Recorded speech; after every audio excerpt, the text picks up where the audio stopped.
Welcome to Pro Wrestling History Daily Top 5.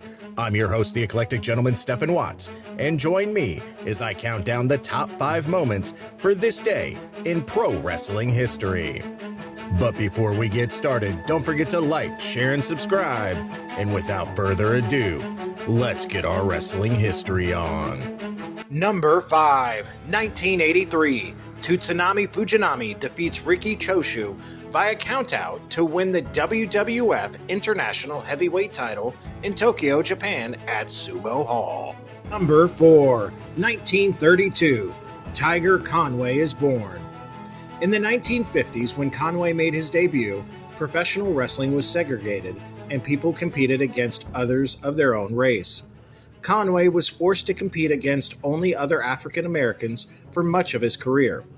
Conway was forced to wrestle on the Chitterling Circuit, named after the innards of pigs that slave owners refused to eat and gave to their slaves instead.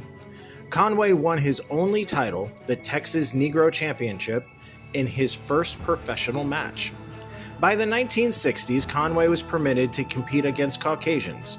In a match against Maurice Mad Dog Vachon, Vachon broke Conway's kneecap. Later in his career, Conway formed a tag team with his son, who competed as Tiger Conway Jr. Number 3, 1997.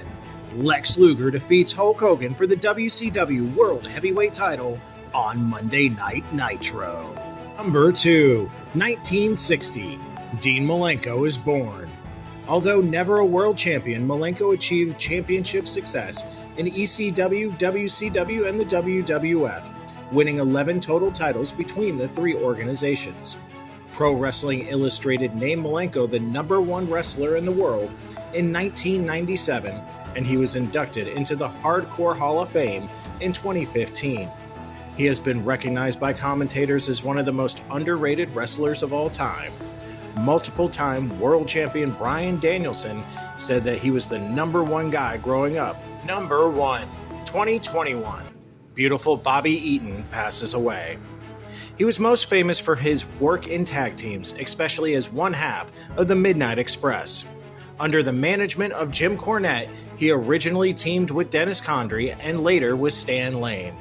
He also worked with a number of other tag team partners, including the Enforcer, Arn Anderson, Koko B. Ware, Steve Kern, and Lord Steven Regal. And that's our list. Make sure to comment below what you feel was the #1 moment for this day in pro wrestling history.